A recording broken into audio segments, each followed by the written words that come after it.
ગૃહ રાજ્યમંત્રી હર્ષ સંઘવીનો હુંકાર, ધાર્મિક પ્રસંગો ખરાબ કરવાનો પ્રયાસ જે લોકો કરશે તેમને છોડાશે નહીં।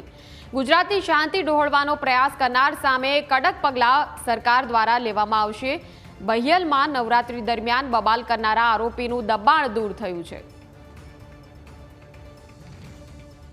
ગાંધીનગર પોલીસે માં અંબાના ભક્તો ઉપર નવરાત્રી દરમિયાન પથ્થર મારીને આ તહેવારને આસ્થાને ઠેસ પહોંચાડવાનો જે પ્રયાસ કર્યો હતો।